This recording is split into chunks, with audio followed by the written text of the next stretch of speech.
Okay, let's invite our very special guests in.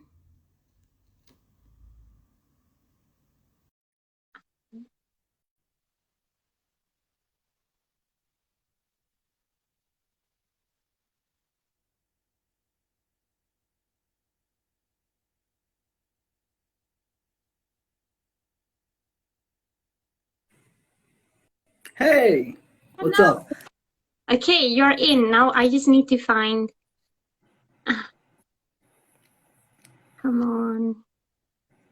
Why isn't it isn't bringing his name up on the list? SDC. I think SDC. Yeah.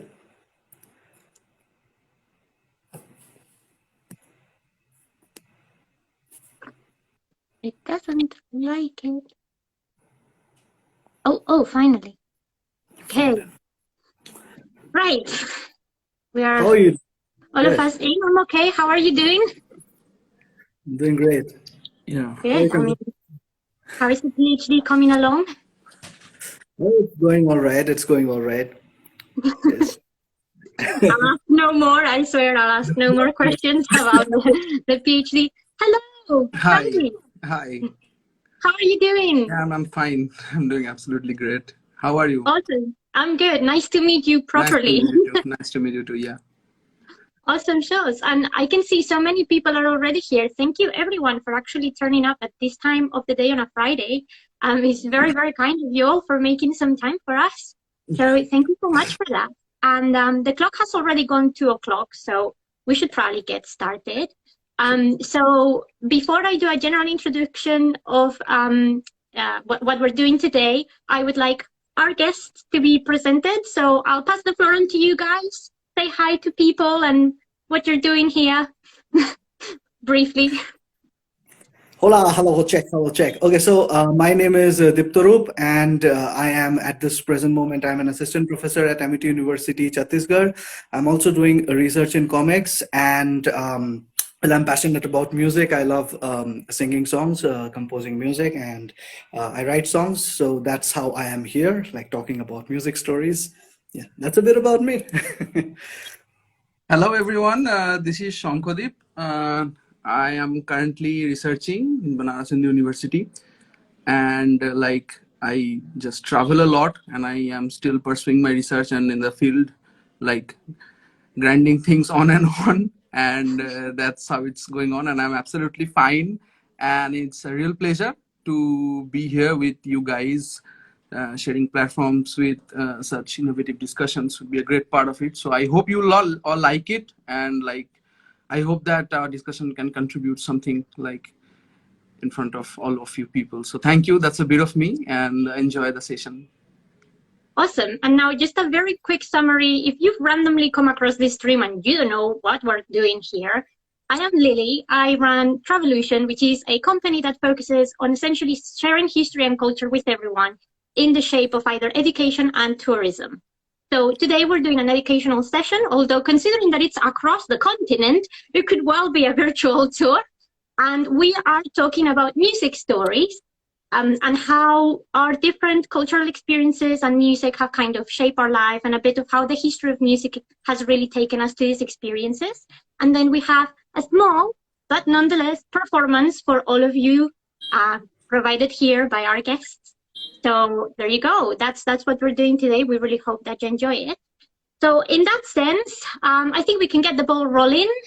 And just overall, we had sort of agreed on the topic that the music type we were going to focus in on today is going to be rock music, just for those of you who may want to know. I think we're all here big rock fans for sure. True. So I'll pass on the floor to you guys and let you start this conversation about rock music. I know that you also wanted to particularly bring attention to the origins and life story of rock music in India, which is fascinating. I've been reading a lot about it recently. So yeah, let's get rolling, literally. Fascinating. Wonderful. Yeah. So there's one thing which I like the moment you pitched, you talked about like us talking about rock music. The first thought that came to my mind is like, the way in which I got to meet Shankhadeep after a long time. So we've been friends since college, but it was much later that we actually connected over music. That's because he is an avid listener, and he listens to a lot of different kinds of music, and mostly, like most of what I have come to know about, the rock music culture across the world is from Shankhadeep. The reason, like, I thought that it would be amazing to, have him here and, to know things from him. So I still remember that one time we were sitting at the ghats, and ghats would mean, like, the riverside, the strand, if you would say, of Banaras. And he had just, had a long and a difficult journey. And there was this one song, this one line from this song I still remember. We listened to that song right there, sitting at the carts. And the line kind of drove him in and landed him in, one of the oldest cities of the world. It was to be a rock and not to roll. Nice. And then you can Nice. change the road that you're on.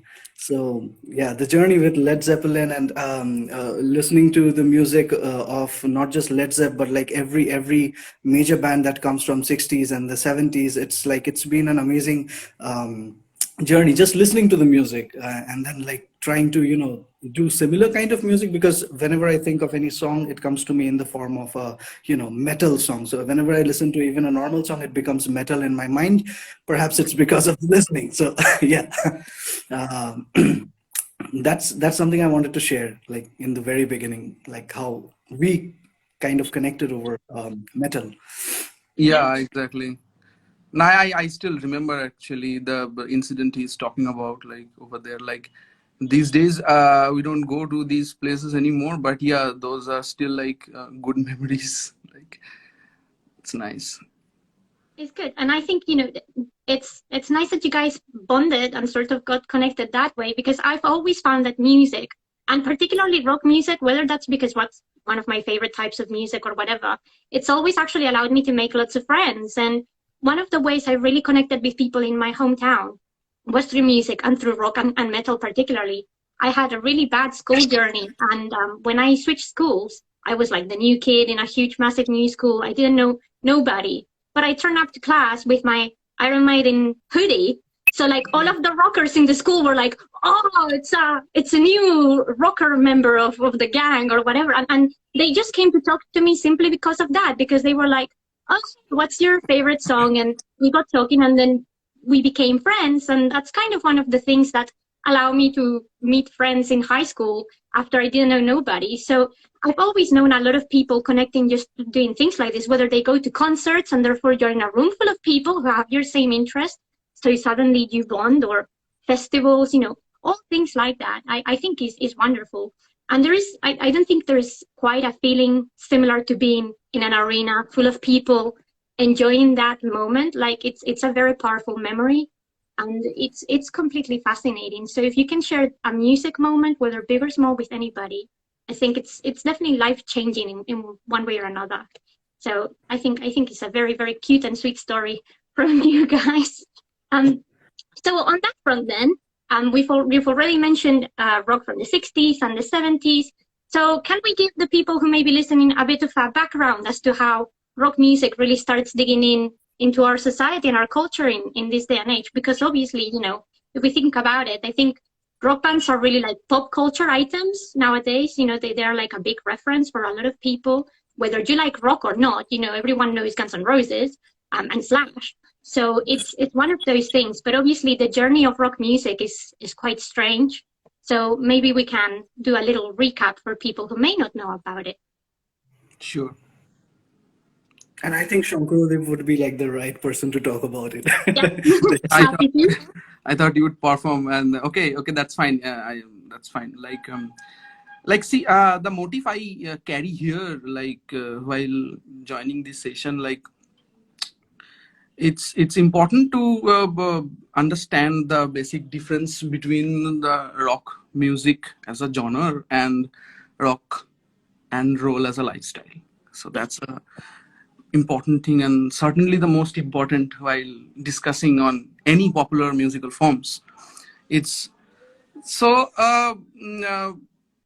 it's a huge it's a series of mind-blowing casts and enigmatic figures, like beautiful gestures carrying personalities throughout the decades. We all know about like the roaring 60s and 70s that we have seen, like in both sides of the Atlantics. It's like starting from the early 50s and till the late 70s, there were like a similar patterns of development we can observe.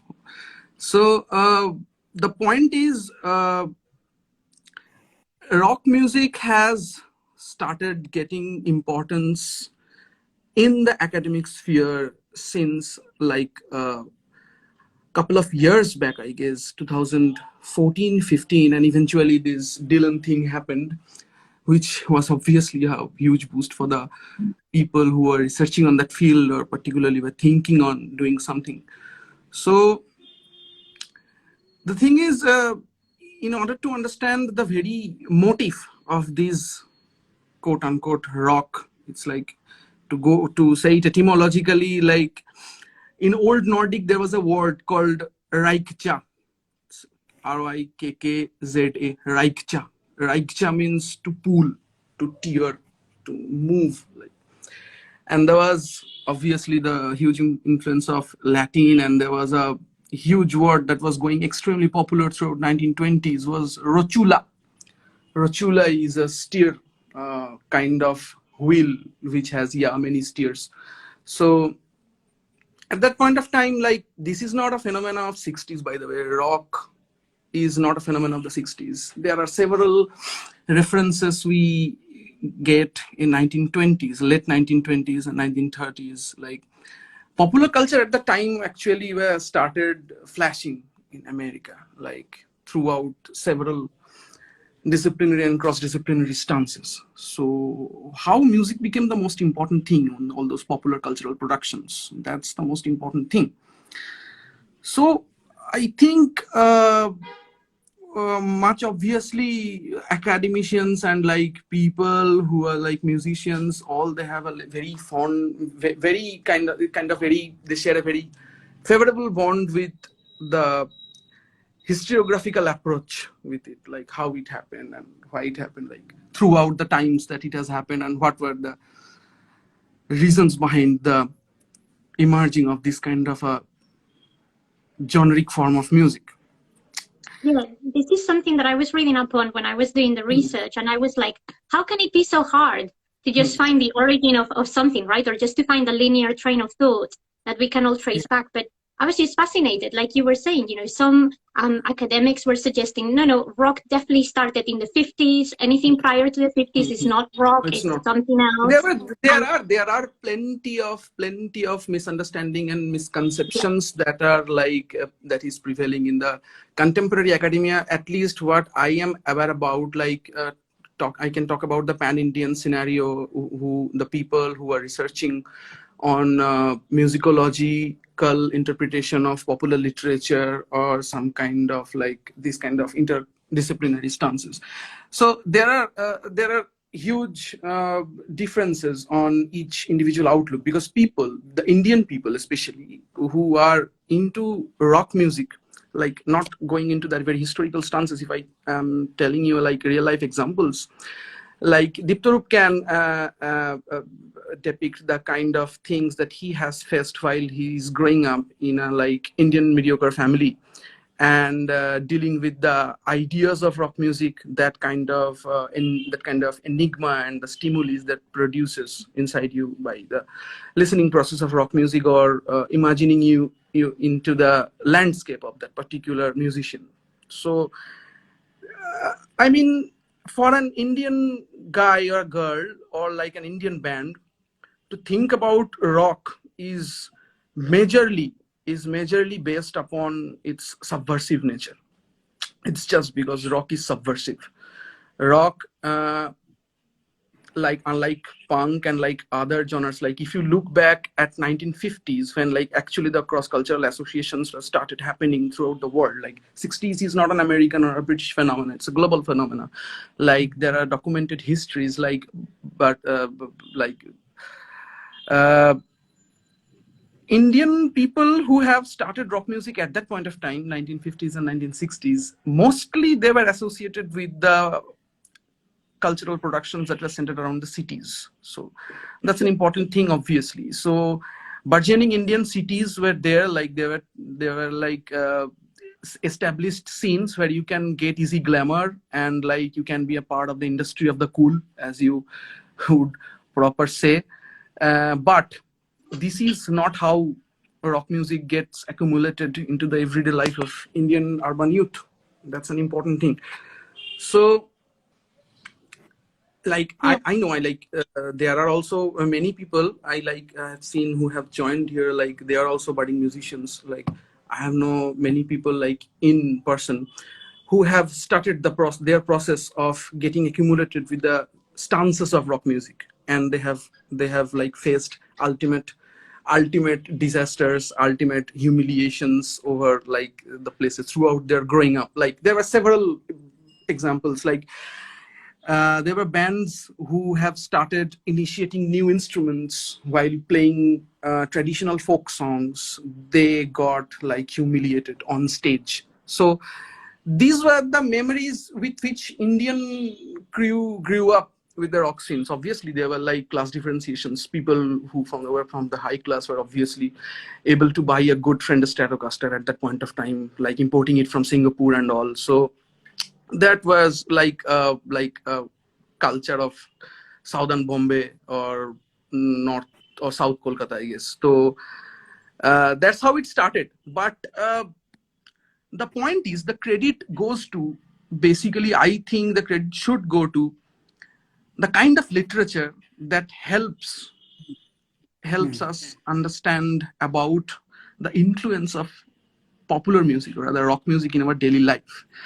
Like a public interpretation of rock music and like it's like practical apparatuses, whatever you suggest, it's like it has a potential to obviously break on through the boundaries. Like why we say that, why rock music carries such like essential devouring power. So it's an eclectic energies. So this is not about all about subversiveness. Subversiveness is not the only thing which plays an important role. Like it is a fact. It is a fact that it has a subversive nature, but it's not about that only. No, and I actually wanted to talk about that a bit more because when I was reading, and obviously, I haven't read everything, and I'm sure you know a lot more about you, but I was doing that like what you were suggesting. Obviously, rock doesn't just happen in America or in the UK. It happens all over the world. And from my point of view as a cultural historian, I think the reason why it catches on so quickly is because that transition between the 50s to the 60s is mind blowing almost in every single country on earth. Lots of things are happening. And obviously in the case of India, I remember I was reading India goes through several wars by the end of the 60s.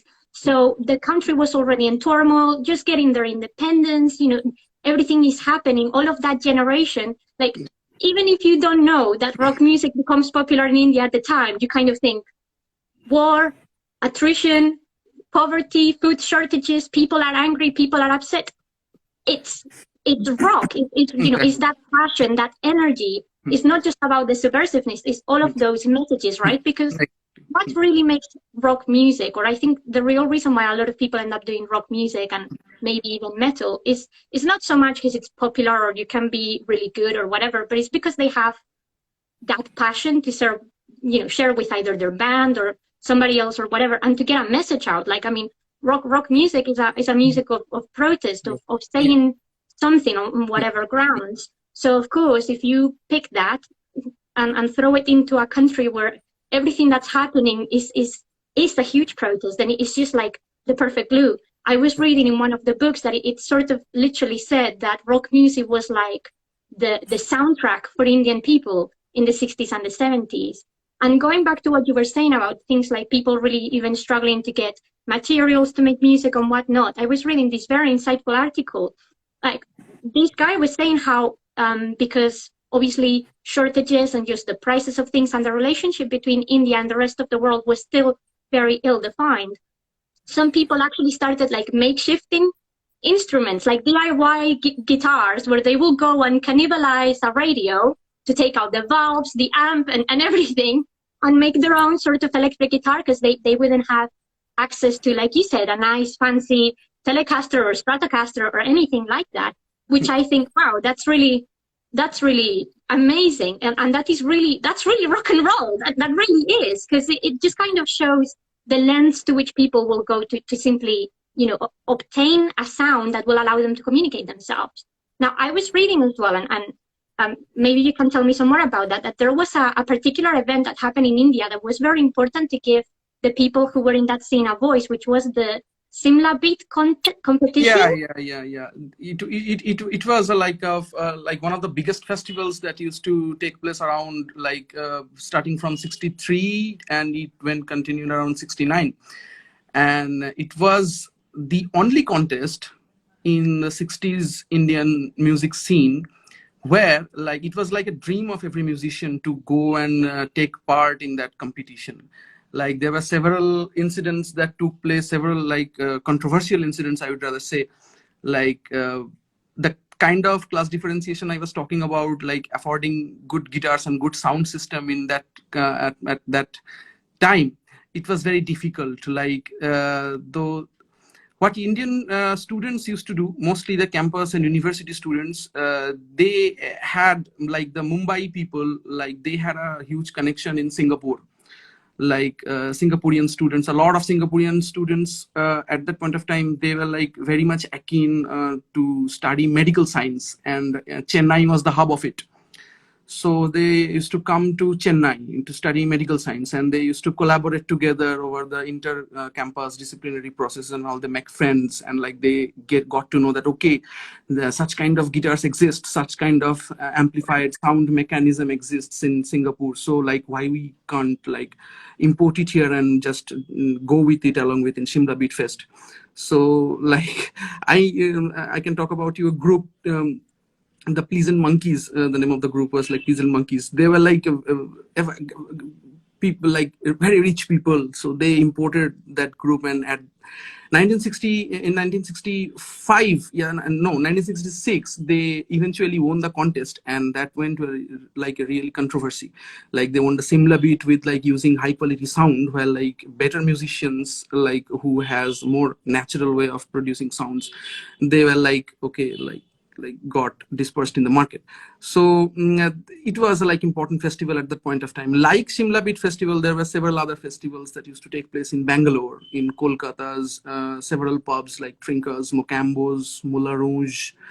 There were several pubs. So there you used to they were it was glittery 70s in India at that point of time.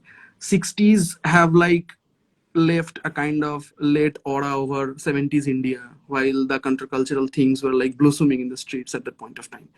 So in the pubs, you will get regular fests, cabaret dancing, along with several other popular activity, including women used to take part also at that point of time. So there were several things that also happened in 60s and 70s America. So due to proper lack of archiving, people do not remember a lot of things, but the thing I was telling you, the credit should goes to the awareness about rock music. This is a huge things, and this has been produced by the underground journalism and media. So that is the place where the credit should goes. In American case, you find several underground journals like Crawdaddy, Cream. They used to promote the early rock and roll sounds like Tin Pan Alley, Hillybilly sounds, and rockabilly sounds, which were once again a racial controversy, that black form of music got transposed into white form of music and got rock and roll. I'm not going to that, but yeah, that was transferred, and that actually where credit should goes to. Similarly in India, you will find in late 1950s, there were a subgroup who used to help the newspaper company, the Statesman, on producing a regular Sunday journal named the Junior Statesman. And the Junior Statesman used to cover all the rock scenes that is happening in India. Not only the rock scenes, burgeoning scenes from the popular music industry and popular culture that was taking place around the youths. And like youths were never still at that point of time. 60s like have an enormous impact on the popular imagination and urban youth imagination in India. Like they were not stagnant at that point of time. Many people have like misconceptions about it, that it was so silent, it was so full with Victorian moralities and all, it was so much full with sexual repressions and all. But it's not like that. It's not like if you do not go to the dens, how do you look at the darkness? So that's the ultimate thing of it. So you have to come to the alleys, the suburbs, where people like Diptarup and these associations have grown up. Like people who are like facing each day the enormous familial pressure, and still they are living inside an imaginary landscape that is produced somewhere back down in the 60s and reliving it continuously throughout this time and living through its year after year by re-energizing itself. So this is not a crazy thing. It is a thing like worshipping your Moses. So this has a specific community of people. Critics have like severely focused on these days, like on fandoms, fanship, and this kind of thing. So talking apart, the importance does not lies to the individual listener only. It is a process. It is a process that has started at that point of time in 1960s, and it's still going on with its process of continuation, with its process of the idea of becoming. It is continuously in the process of becoming. It is helping throughout the years developing people's identity and developing the kind of expression they want to produce like while they are interacting with their socio-cultural contexts. Things have changed, like several theoretical stances you will find these days that have incorporated into the rock musical stance, like or the rock music studies, especially the spatial aspects, which have like revolutionized today. If I talk about rock music scene and the whereabout, like in Africa, in America, in Britain, in India, wherever you find this kind of community people, you must be sure about one thing, that some provocative creation is going on underground, and you have to dig it down to see the kind of importance they carry and whether they are like really producing something, or they are like just trying to be a part of the industry of the cool. That makes sense. And actually on that front, you know, all of this is, to me, is thrilling, because one of my main cases of studies is identity and culture. So I'm you know, taking all of this in. But, you know, particularly because of what you've been saying already, that identity, that underground, and where those people are actually making the music. If that's okay, I'll actually throw something Diptarup's way, because what you were saying just reminded me that I was reading, and I don't know if that's the case anymore. I think we've talked about it before, that a lot of people in India still sort of associate rock music with either the Christian community or the English-speaking community, or the sort of either mixed families that come from different sides of the world, or whatever it may be, different cultures. But obviously, I like you said, where the music is truly happening is not necessarily that way. So can you tell us, Diptarup, how do you get actually into music? Because I know music is a very important part of your family, right? Film music particularly. And I know film music also has a tie-in with rock music in India. So can you take us through your journey and see, you know, how that gets there, and how all of these influences shape your identity, and why you one day decide, yeah, I'm gonna grab a guitar and make a cover of Linkin Park because I can. That's true. So first of all, like seriously, it is fascinating to listen to two historians speak about, you know, rock music, because that is a kind of insight that I personally, like, I have not been through that particular avenue, you know. My association with music has mostly been that of experience and you know, that of learning from others, and trying to reproduce what I can in my own music. So one of the things which I mean before I come to, like, you know, the familial aspect that Shankhadeep was often talking about, I would like to you know, take you to a certain song. All right, so there's a song towards you know, the 60s and 70s. I don't know the exact time, but Shankhadeep would know. The first rock band of India, say, is a band called Mohinir Ghoda Guli, the Horses of Mohin. Shankhadeep will correct me if I go wrong at any point of time, because He's No, a historian over here. Mohiner Ghodaguli was not the first band of India, rather first popular band of Bengal. India had several other bands in several other cities. Yeah, they were one of the first and So in the pioneering bands in India. One of the first. Yeah. and I just wanted to, talk about like the prophetic nature of the lyrics that these bands had, right? So one of the most popular songs that this band has, People are commenting like deliberately, not the first. Yeah, no, they're watching you. this is what we want, right? This is what we want.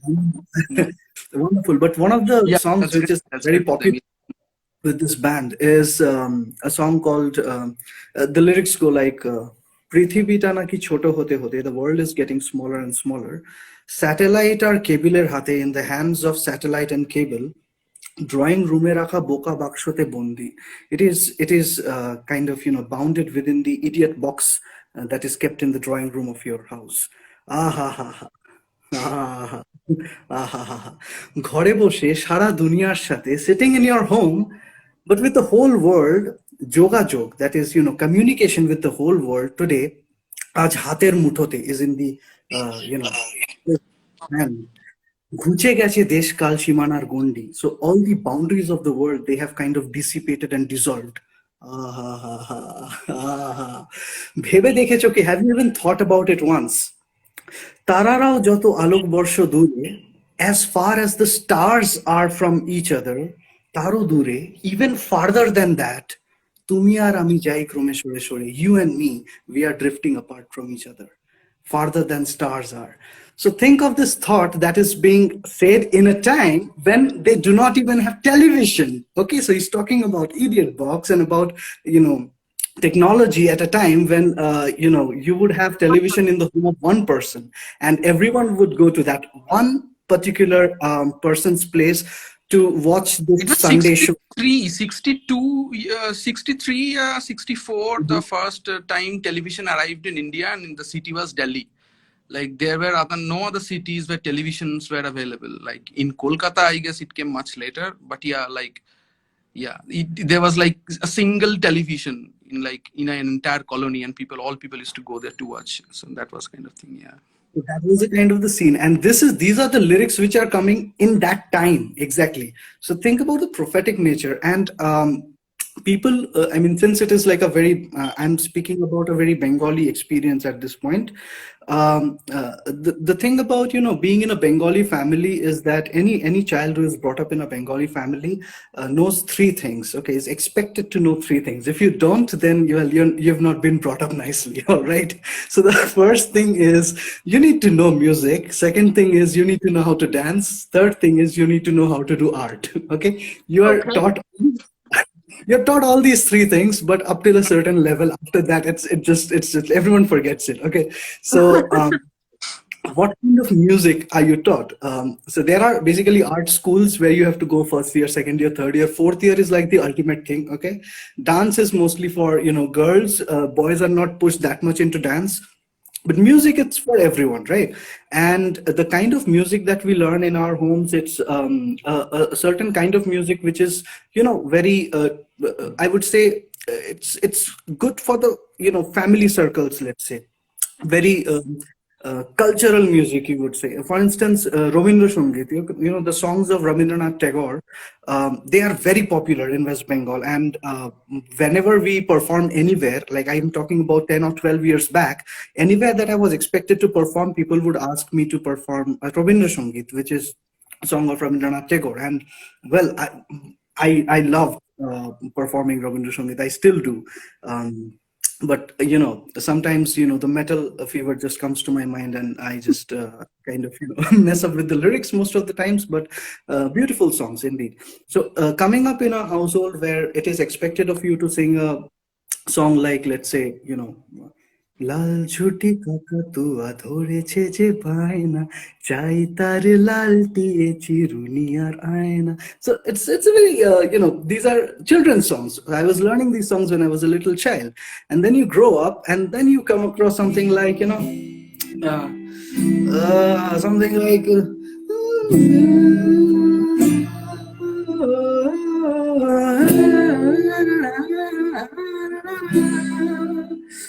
Oh, sweet child of mine. And you just like, you try to do this in a Bengali home, they want to kick you out of the home, right? So the way in which rock music has been seen mostly up until a certain years back is that it is extremely, retrograde. It is not something that, you should be associating with a lot. That's not the good kind of music, because tune is very important. And often in rock music, what happens is that, the expression is more important than the tune itself. The passion, the rage, that is more important than being on point, being on pitch. Often being off pitch is important for that. So yeah, so the way I started out into music, it was because of like my father, who teaches music. He lives music, basically. It's his livelihood, right? So I mean, I've been brought up listening and learning these very simple tunes, but complicated also in terms of the notes which are used. But then, the moment I got into college, I started listening to the rock songs, the famous popular rock songs of West Bengal. There's a band called Fossils, which kind of changed the way in which music was produced in Bengal. And well, Shanko would know about that. How, like, the entire soundscape kind of changes after Fossils comes in the Bengali rock scene. That is, so that is the kind of music that I kind of connect with the most. Because I was starting to listen to Green Day and then Linkin Park, and then these have very similar kind of a soundscape to each other. So yeah, I was gonna say, we are roughly the same age, the three of us. We're definitely 90s kids, or at least lived through most of the 90s and into the early 2000s. And obviously, that's a very interesting moment in rock history overall, because we see lots of changes.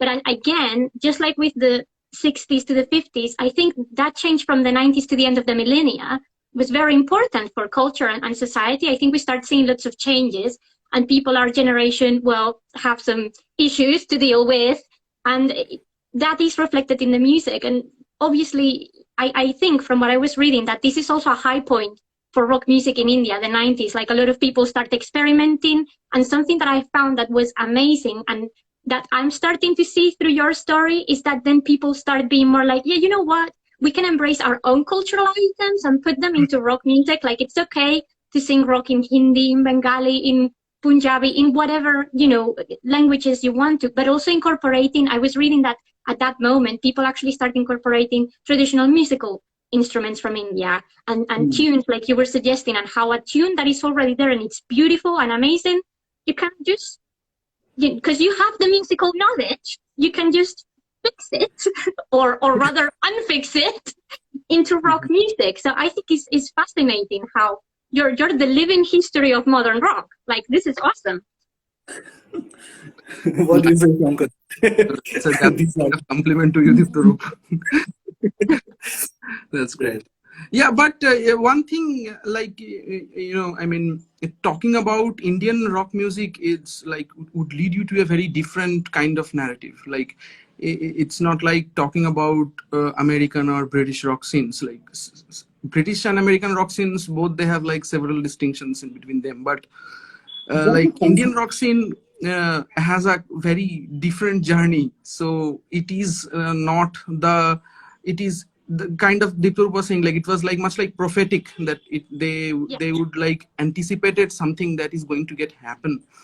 And that's how 90s born. 90s born much later, but prior to that, there were like a series of cases through which the cultural biosphere have transposed. So that's an important thing. Like, there were new literatures, there were new poems, there were new revolutionary people like Kabir Suman, who has like changed the way we should look at popular culture, like basically the popular music. And like 90s had come with much vigor, like much sort of like a disgust towards the concept of home, I guess. I mean, people at that point of time, they were dealing those like suppressions and all those disenfranchisement since the last 20 to 25 years. They were like trying to create something, but at the point of time, the audience were not that advanced. Yeah. Audience were So not the ones. Yeah, they were. It is always a both-way procedure. Music making or the musicking, it's a both-way procedure. So until and unless it is getting reciprocated, it won't be a proper like message that will get delivered. So prior to yeah, that, this thing happened. There were plenty of individuals like Urunendu Das, Sheila Jeet, Kobir Shumon. Like these people have contributed a lot. So I will give you an example. A couple of years back, while I had started my research on that field, I was searching in the state archive library of ours that how they have got a record of the kind of documentary films that have been produced on rock music. So there was a film. It was the name of the film was Le Posha. So it was like Le Posha. But when I started exploring that how this film, when it was produced, and how people like got together to think about such idea, to interview several rock musicians. Several of them were retired at that point of time, some of them were blooming at that point of time, and they recorded all of them and they make it a documentary. So when I searched that, I saw that there were only 5 copies available in the entire West Bengal of that movie. So it was quite strange to me. I deliberately came up with the movie and made Diptarup and all other my guys watch, like, dude, this is a gem, so look at it. So that's how things have went on over the years. It was not a very smooth journey, especially because the association with popular norms is not very easy thing to achieve in a mediocre Bengali family. Rather, I will continuously re-emphasizing it because no, it I plays a get it. pivotal part. It plays a Yeah. pivotal part in your upbringing. So it is So not I like mean, that music will get associated through your parents, and it's like there were many people who have acquired with the stances by going against the norms, like being bad, like that's how. yeah, So that's the yeah. thing. I think I understand. I mean, it obviously not to the same extent, but I think it was very similar in Spain. We only came out of a dictatorship in the 70s. My dad was one of the first rockers in his community, and that was in the late 80s, early 90s. So I understand that feeling of, oh no, this is the music of the devil, and you definitely should not be associated with that. But and just because I'm becoming very self-conscious about the time, how did that affect you, Diptarup? How was that like transition of you being like, yeah, I'm gonna do this and I'll deal with the consequences later? Like how did that happen? What happened? What No, happened? no, the thing is that you need a lot of support. I mean, my parents, they have always been very supportive of me listening to different kinds of music, not just the kind of music that is expected to be heard in a good house, right? So my father kind of left me. He was like, yeah, he doesn't do music like me. I mean, he does a different sort of music that I do not understand. And at that time, I was also like going for a little bit of rap here and there. So I kind of my father could suggest me to some people who wanted to listen to rap music. So in that way, he was also like kind of supportive of it. The reason why it was easier for me. And one thing I know about myself is that I'm very passionate about doing music. Whatever music I do, it's like I try to make sure that like people listening to me, they will also like that music somehow. It's like they may not be exposed to it, but perhaps they'll like it. There's a comment that I saw just a little while back. It took the name of a band, and it's kind of a you were talking about how instruments can be used, like Indian instruments can be used in order to make a rock band sound even more unique, or Yeah. there's a band called Bloodywood which uses like the dhol. You've heard Bloodywood because they're on a tour right now, right? So yeah, and it's fascinating. I mean, they have the grunge element and they have the dhol along with the usual rock and the flute music. So I think that there's a lot of work that's there. Even Beatles, when they came to India, like they kind of met up with Ravi Shankar. Shankar knows. Shankar trying to say something. I don't know. So yeah. Beatles came, and then Led Zepp, they visited parts of Park Street in Kolkata, and I No, think no, that no, there no. was this Led Zepp didn't come to Kolkata. Led Zepp came to Bombay only. They only to came Bombay. to Mumbai only. Yeah, they only came to Mumbai, and like they stayed for 4 days in Taj, and they went away. Mm. They stayed. And then they moved on. Yeah, I mean, I think that acceptance of music is very important. Like, not music, a certain kind of music, but acceptance of music for what it is.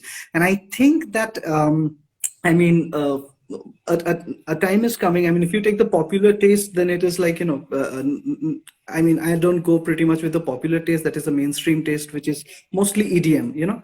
But I'm not saying that EDM is bad. I love EDM. All right. But there's a lot more than that, right?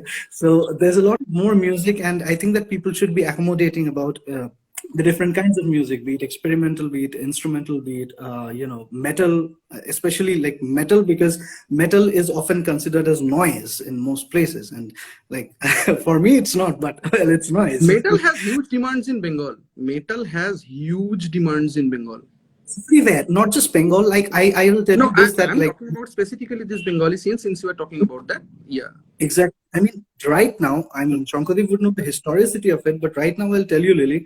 I mean, you go to any major city, and if you want to figure out the underground culture of that particular city, be it Ranchi, be it Hyderabad, be it Bangalore, it is metal. I mean, the mainstream listening is mostly lo-fi EDM, all right, but if you go to the underground scene, everyone is, listening to metal. All the competitions that happen, you will not find any band which is like, even melody. It's like everything is either hard, heavy metal, or death metal, or something which makes people go crazy. So that's what's happening. Wow, that's wow, that really blows my mind. Like, I think I wasn't expecting that to be so much of a reaction. I kind of wanted to ask you about it, and you guys have kind of prophetically answered the question, because I was reading how, particularly now in the 21st century, metal is really where the uptake for rock music in India is, and particularly in Bengal. And I was like, that's cool. Why is that? Obviously, because all the cool kids are doing it.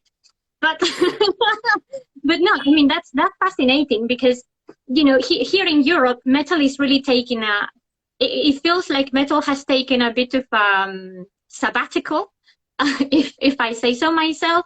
Like, a lot of metal bands are still active in at least in Europe. There's actually not that many metal bands in the UK, or at least not mainstream metal bands. Like, in the underground, there's always been more, but metal in the UK, it seems that after that first wave of British heavy metal, it seems like it was just like, yeah, mic drop, we're done, moving on to something else. So it's really interesting seeing how it becomes dormant in some places, and then it rises in others. But maybe it's because there is more opportunity in places like India to do interesting stuff with music, and that's, when you have something to bring to the table that is not repetitive, then something is bound to happen. You're not going around in circles. Right. Well, I'm also aware that we have literally 10 minutes to finish this live stream before Instagram kick us out, and that we promise you guys a live performance. So I think we will be moving smoothly onto that. And then if we have time to answer a couple of questions, I think there were a couple of things on the chat.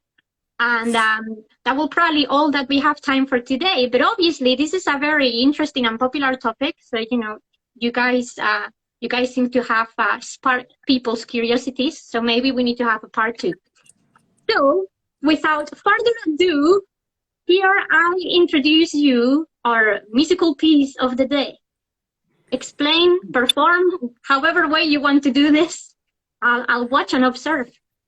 So I mean, I was thinking, like, since this is a live, I mean, I was thinking of two things. First is, whenever anyone in India picks up a guitar, there is a particular song that everyone does. Okay, so that is how they begin with the guitar. Like, the first few chords that they learn, A minor, C major, G, and all, they kind of do one chord. The first song that they do is Hotel California. Like, that's the first song that anyone learns. So I was thinking that could be one thing. Or second, since it's a live session, I could do an original song of my own, whichever suits. So I don't have And yeah, I'm happy with both. Yeah, Really it's happy with both. whatever you are like comfortable with. All right. So I'll just kind of like this the song that I have. It's more about a song of my cities. So it's a song that kind of incorporates. It's a song that is written while I was in Banaras and then while I was in my hometown, Sirampur. So we had been kicked out of our hostel and we were trying to find a place to stay in the city. And we had been kicked out because like the students had a breakout, and we stayed in a place, and that is where I, wrote the chorus, like the main part of this song, which starts with "Not really." Okay, and then one fine day, 2 months fast forward, I am at home, and my mother sends me out to buy bread. So I go out, and I find that the first shop is closed, and the second shop is closed, and the third shop is closed. And then I realize it's a Thursday; all shops are supposed to be closed. So that time, it's around 5:30 in the evening, and the light is kind of waning down, and I'm walking through the streets of Sirampur, trying to find bread. I find the bread, I return home, and it is in this wandering around the city that's when I wrote the first part of the song. So here's the song to my cities. Can you listen to the guitar? Like, is it audible? Yeah, it's audible. All right.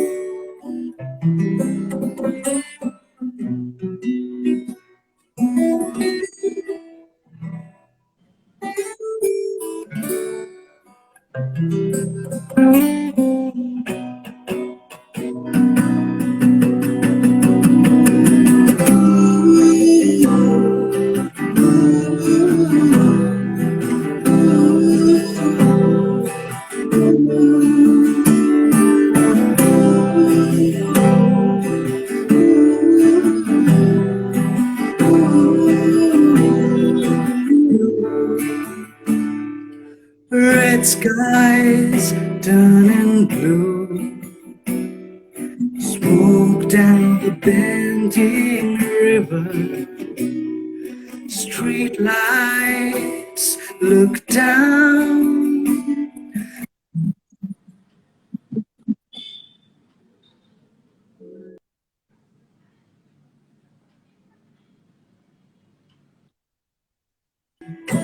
Flow down the bending river, street lights look down, and light on the lone man hither, walking down the asphalt above the tracks, winding up down a blind end, searching for a different way, and each goes by, and still here am I. Not really air filters, not really revolution. I live in a city where you find your breath. Not really air filters, not really revolution. I live in a city where you find your breath. Not really posh urban, not really metropolis. I live at the center of life and of death. I live at the center of life and of death.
awesome. Thank you. Thank you. Oh, that was so cool. I love the lyrics. It was like, I kind of felt like I was there with you, walking around and looking for the bread. Oh, that was really cool. That's what rock is all about, guys. Yeah. Even though it's unplugged, that's what all rock is about. Yeah. You know, you can still be rock and roll and not have an amp. Because there you go. Oh, wow, look, everyone is going crazy now in the chat. Yeah. Everyone does this. Thank you so much. I can see the messages over here for some reason, but thank you so much, everyone. Yeah, no, like literally everyone is sending you hearts, flowers, emojis. Someone is suggesting they will steal the tune and make their own lyrics because it was so mind-blowing. So BTS comment somewhere, so like, Korean hearts for whoever is BTS, because I love BTS, I mean, even though they're not really rock as such, but yeah, it's music. It should be accommodated. Oh no, that was amazing. Wow, thank you so much.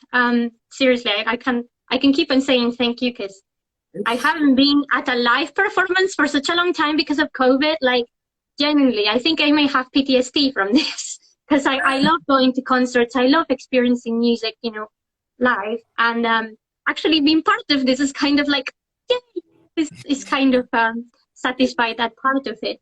But on that note, unfortunately, we literally have 2.5 minutes left before this needs to close down. So we will start wrapping it up. Thank you, everyone that has been on the chat. You've been amazing. You've all contributed so much. Honestly, it's a pleasure doing live events when everyone is commenting. Like, even if we can't constantly be replying, it's nice seeing that you guys are engaged and we're not just like talking to a wall, if that makes sense. It's really, really nice. So thank you for that. And like I said, thank you so much for showing up. And honestly, you guys both amazing, 100%. If I could get you to say a couple of words before we go to everyone that's listening, that would be great. So please take the floor and yeah. Yeah, the budding rock musicians who are like growing up right now, they also share the same concerns. They are like carrying a particular lineage, a particular like sort of imaginary landscapes, and that has to be lived all the time. And whoever makes what sort of music, be it rock, metal, what sort of popular musical form it is, it bears a quality of transportation. Just like a couple of minutes back you said that you are being transported, so you get transported throughout a medium. So like thinking about subtle things, thinking about refractionary things it's much more important than thinking about the consistencies and like behavioral norms and governments. So like while politics will always be a vital part and we cannot separate it from the production of rock or metal music, but simultaneously the politics of everyday becomes really important while coming into the context of rock music. Especially whoever will be making music throughout the centuries will be the reflection, will carry the reflection of his or her individual life. So that's more important to explore your own individuality from different perspectives, from like several perspectives, like Dylan talked about like that. So yeah, that's the thing. Don't go always for the like known people, like who are like over popularized, overrated. Like you listen to everyone, you relate to everyone. Do not be a sometimes. I'm getting the like, 1 minute warning. So yeah, like it's whatever sorry. you do, it's like keep that spirit high and do some original work, and that's the thing. Go on, rock on. That will say. Thank you. Cool. Any last words, Diptarup? We literally have 40 seconds. Right, 40 seconds, and it's like if you are a rock, you cannot stay stagnant in one place. If you're a rock, you gotta roll. So rock and roll. You get that? There you go, man. Thank Yeah. you. Yeah. Awesome. Thank you so much, guys. Thank you so much for being here. Yeah. Absolutely loved it. And yeah, before Instagram shuts us down, thank you so much. We'll catch you on the next one, and have a lovely day and lovely weekend. Bye.